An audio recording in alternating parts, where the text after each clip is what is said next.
नमस्कार, मैं डॉक्टर नवनीत सांगवान।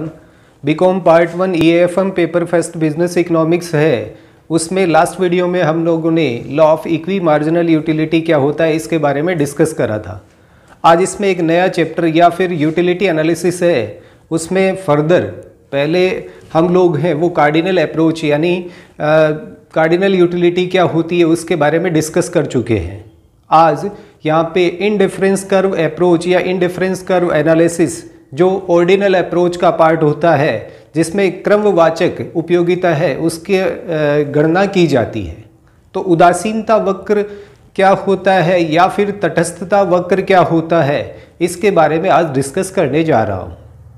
तो कोई भी जैसे पहले हम लोगों ने देखा एक सिंगल कमोडिटी के साथ में law of diminishing marginal utility आता है, उसमें एक कमोडिटी होते हैं, उसका कंजम्पशन इंक्रीज करते हैं तो उससे मिलने वाली यूटिलिटी है वो डिमिनिशिंग फॉर्म में होती है।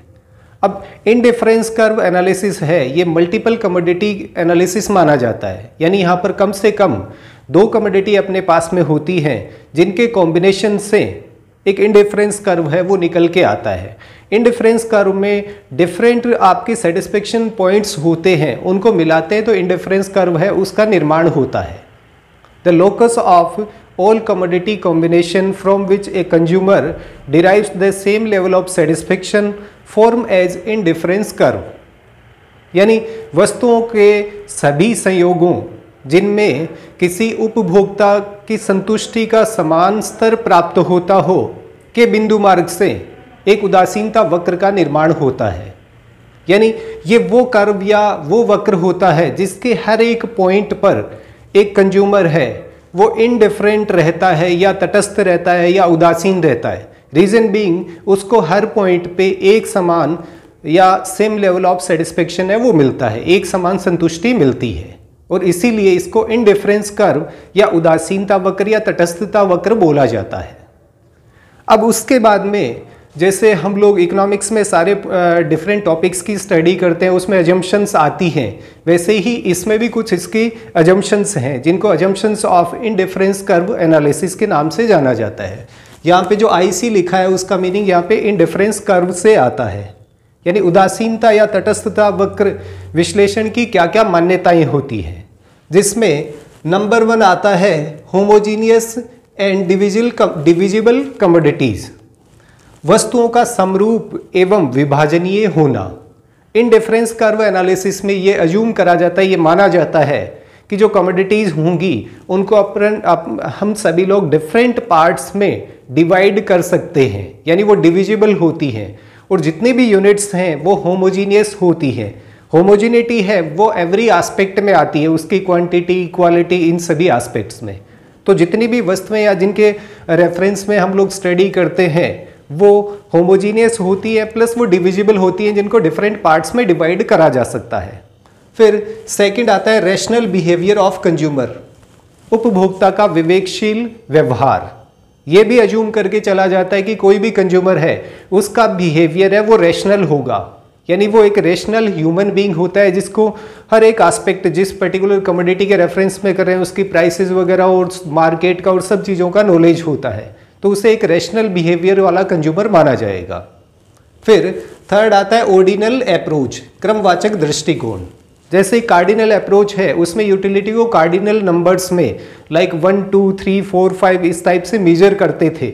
यहाँ पे ये ऑर्डिनल अप्रोच है जिसमें आप उसको अपना क्रम है वो बताते हैं। लाइक आपको चॉकलेट पसंद है तो वो नंबर 1 हो गई, कैंडी पसंद है आपका सेकंड हो गया, फिर थर्ड पे कुछ और, फोर्थ पे कुछ और। आप अपनी प्रेफरेंसेस बताते हैं और वो आपके ऑर्डिनल नंबर्स में आती है, यानी क्रमवाचक like first second third fourth fifth इस टाइप से। फिर नेक्स्ट आता है diminishing marginal rate of substitution, घटती हुई सीमांत प्रतिस्थापन दर। सीमांत प्रतिस्थापन दर क्या होती है वो आगे इसी वीडियो में डिस्कस करूंगा। सिंपली आपको बता देता हूं कि एक पर्टिकुलर कमोडिटी है उसको दूसरी कमोडिटी से जिस रेट पे रिप्लेस करा जाता है वो मार्जिनल रेट ऑफ सब्स्टिट्यूशन होती है, सीमांत प्रतिस्थापन दर मानी जाती है। और यहाँ पर ऐसा अज्यूम करा जाता है कि वो डिमिनिशिंग ऑर्डर में होगी, जैसा आप इस टेबल में देख पा रहे होंगे, यहाँ पे कमोडिटी एक्स और वाई है, इनको आपस में एक्सचेंज करना है। लाइक आपका फर्स्ट यानी ए कॉम्बिनेशन है वो 1 unit of commodity X and 20 units of commodity Y. अब सेकंड में आते हैं, इसका एक इंक्रीज करने के लिए इसके 5 का सेक्रीफाइस करा जाता है। फिर थर्ड पे आते हैं तो इसका एक इंक्रीज करने के लिए इसका 4 का सेक्रीफाइस करा जाता है। तो ये जो सेक्रीफाइस है वो आपका रेट ऑफ सब्स्टिट्यूशन होता है और वो डिमिनिशिंग ऑर्डर में होता है। जैसे यहाँ पे 5 का हुआ, फिर 4 का, फिर 3 का, फिर 2 का, तो ये डिमिनिशिंग ऑर्डर में होना चाहिए। फिर नेक्स्ट आता है कंसिस्टेंट बिहेवियर, संगत व्यवहार, और ये कंज्यूमर के कंसिस्टेंट बिहेवियर की बात करी जा रही है। यानी कंज्यूमर है, उसका मूड है, वो बार बार स्विंग नहीं करना चाहिए, उसमें बार बार परिवर्तन नहीं आने चाहिए। फिर नेक्स्ट आता है नॉलेज ऑफ मार्केट, बाजार का ज्ञान, और ये भी कंज्यूमर के रेफरेंस में ही बोला जाता है कि एक पर्टिकुलर कंज्यूमर है जिसके बिहेवियर की स्टडी करी जा रही है, वो कंज्यूमर है वो मार्केट का कंप्लीट नॉलेज रखता है कि कौन से मार्केट में कौन कौन सी कमोडिटीज अवेलेबल है, उनकी प्राइसेस क्या है, उनकी डिफरेंट पैकेजिंग क्या है, और कमोडिटीज़ की क्वालिटी में कोई डिफरेंस है या नहीं है, ये कंप्लीट चीज़ों का नॉलेज है वो किसी कंज्यूमर को होता है। फिर नेक्स्ट आता है अजम्पशन ऑफ ट्रांजिटिविटी, सकर्मकता की मान्यता। ट्रांजिटिविटी है ये प्रेफरेंसेस में आती है। लाइक जैसे ए कमोडिटी है उसको आप प्रीफर करते हैं बी कमोडिटी पे, और मान लीजिए बी कमोडिटी है उसको आप सी कमोडिटी पे प्रेफर करते हैं, या फिर ए कॉम्बिनेशन है आपका उसको आप बी कॉम्बिनेशन पे प्रेफर करते हैं, और बी कॉम्बिनेशन है उसको आप सी कॉम्बिनेशन पे प्रेफर करते हैं। तो यहाँ पे ये भी अज्यूम करा जाएगा जब आप ए को बी पर प्रेफर कर रहे हैं तो ए को सी पर भी प्रेफर करेंगे। ये होती है ट्रांजिटिविटी, यानी सकर्मकता रहेगी कि आप जिस चीज़ पे प्रेफरेंस देते हैं फर्दर उससे भी नीचे कोई और चीज़ आती है तो उस पर आपकी पहले वाली चीज़ की प्रेफरेंस है वो रहेगी, तो इससे ट्रांजिटिविटी बोला जाता है। फिर नेक्स्ट आता है use of to commodities combination. ये मैंने पहले ही बता दिया कि कार्डिनल अप्रोच है वो सिंगल कमोडिटी के साथ में होती है, ऑर्डिनल अप्रोच है वो मल्टीपल कमोडिटीज़ के साथ में होती है। और डायग्राम पे 2 एक्सिस होते हैं, एक्स एक्सिस और वाई एक्सिस, तो उस पर 2 कमोडिटीज़ को लिया जाता है, इसीलिए इन डिफरेंस कर्व एनालिसिस में 2 कमोडिटीज़ का कॉम्बिनेशन है वो रखा जाएगा।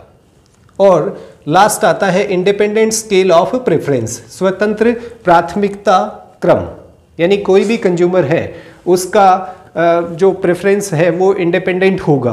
जरूरी नहीं कि मैं किसी एक पर्टिकुलर चीज़ को लाइक करता हूँ तो दूसरा पर्सन है वो भी उसी कमोडिटी को लाइक करेगा।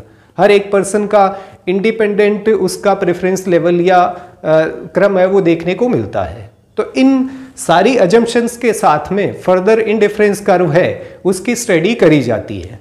फिर इसमें जो नेक्स्ट टॉपिक आ रहा है वो आ रहा है आपका मार्जिनल रेट ऑफ सब्स्टिट्यूशन। हालांकि मैं इसको ऑलरेडी एक्सप्लेन कर चुका हूं आप लोगों को। सीमांत प्रतिस्थापन दर क्या होती है, यानी एक कमोडिटी को दूसरी कमोडिटी के साथ में एक्सचेंज करते हैं तो उसमें जो एक्सचेंज की रेट होती है उसे मार्जिनल रेट ऑफ सब्स्टिट्यूशन या सीमांत प्रतिस्थापन दर बोला जाता है। अब इसमें ये डायग्राम लिया है जिसके साथ में इसको एक्सप्लेन करेंगे और इसी से इंडिफरेंस कर्व किस टाइप से बनता है, और इसे आप इंडिफरेंस शेड्यूल भी बोल सकते हैं। यानी एक तालिका भी बन गई जिसमें कमोडिटी एक्स की यूनिट्स दे रखी हैं, कमोडिटी वाई है उसकी क्वांटिटी या यूनिट्स हैं वो आपको गिवन है, और डिफरेंट कॉम्बिनेशन के साथ में जब ये चीज़ गिवन होती है तो उसे इंडिफरेंस शेड्यूल भी बोला जाता है। यहाँ पर जो इनका rate of substitution x for y निकालते हैं तो उसमें sacrifice of y divide by sacrifice of x, ये इसका फॉर्मूला होता है। उस फॉर्मूले के अकॉर्डिंग निकालते हैं तो पहले वाले में डैश आ जाएगा, रीजन बीइंग ये आपका फर्स्ट कॉम्बिनेशन है, सेक्रीफाइस है वो कॉम्बिनेशन B से स्टार्ट होता है। यहाँ पे इसमें जो चेंज आ रहा है वो 5 का है और इसमें जो चेंज आ रहा है वो 1 का है, तो यहाँ पे प्रोपोर्शन क्या निकल के आएगा 4:1 का, यानी x commodity x for y कर रखा है तो इसको उल्टा लिख दीजिएगा 1:4, यानी x की एक यूनिट आप इंक्रीज करते हैं तो y की 5 यूनिट्स है उसका आपको सेक्रीफाइस करना पड़ता है। फिर थर्ड कॉम्बिनेशन C पे आते हैं, x की 1 यूनिट है वो आपकी इंक्रीज हो रही है तो यहाँ पर सेक्रीफाइस है वो 4 का आएगा, तो 1:4 यहाँ पे MRS marginal rate of substitution हो जाएगा x फॉर y।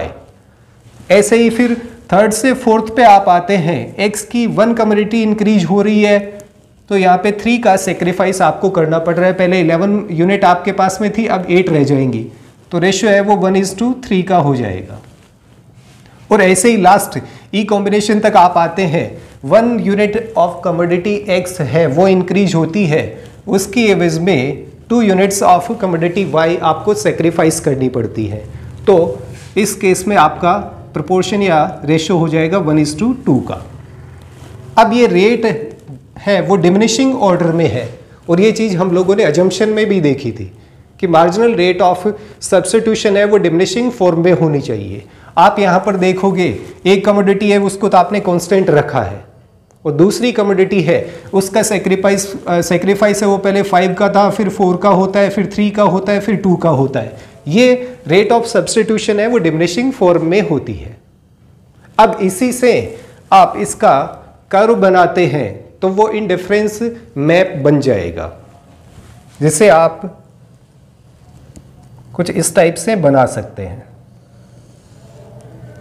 और मैक्सिमम लोगों ने हो सकता है 12th क्लास में इसकी स्टडी करी हो।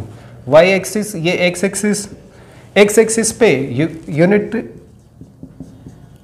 ऑफ कमोडिटी एक्स, और इस पे units of commodity Y. X है उसमें तो 5 यूनिट्स ही है, 1 2 3 4 एंड 5, और y है उसमें 20 का है टोटल तो 3 का स्केल रखा जा सकता है, 3 6 9, फिर 12 हो जाएगा, 15 18 और लास्ट 21। अगर आपके पास में स्पेस हो तो इसमें 2 का स्केल रखा जाए तो ज़्यादा बेटर रहता है। अब फर्स्ट कॉम्बिनेशन आपका क्या है, single unit of commodity x, यानी 1 यूनिट हो गई इसकी, और 20 यूनिट्स ऑफ कमोडिटी y, जो 20 नियर बाई यहाँ पर आएगा। ये आपका कॉम्बिनेशन A हो गया। फिर B कॉम्बिनेशन पे आप आते हैं, 2 units of commodity x and 15 units of commodity y, 15 इसकी और 2 यूनिट्स ऑफ कमोडिटी x, ये B कॉम्बिनेशन है। फिर C पे आते हैं, 3 units of commodity x and 11 units of commodity y, 11 near by यहाँ पर आएगा, और ये 3 यूनिट्स कमोडिटी x की हो गई। फिर D कॉम्बिनेशन में 4 units of commodity x and 8 units of commodity y, 8 है वो नियर बाई यहाँ पर आएगा, और 4 यूनिट्स ऑफ कमोडिटी x। और लास्ट कॉम्बिनेशन है वो 5 एंड 6 का है, तो इसमें 5 यूनिट्स और इसमें 6 यूनिट्स। अब इन पॉइंट्स को मिला देंगे तो वो आपके लिए इंडिफरेंस कर्व, आईसी कर्व बन जाता है। और ये इसके डिफरेंट कॉम्बिनेशन हो गए, जो हम लोगों ने डेफिनेशन में कॉम्बिनेशन की बात करी थी कि लॉकस ऑफ कमोडिटीज कॉम्बिनेशन होता है ऑल कमोडिटीज के रेफरेंस में।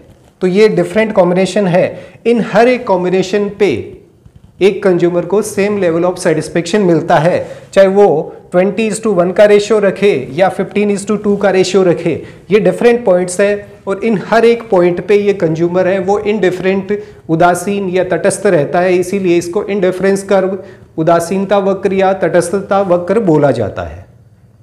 तो आज के इस वीडियो में 2-3 चीज़ें हम लोगों ने देखी। एक तो इंडिफरेंस कर्व होता क्या है, फिर उसकी स्टडी करते हैं या एनालिसिस करते हैं तो उसके लिए डिफरेंट अजम्पशंस क्या होती है।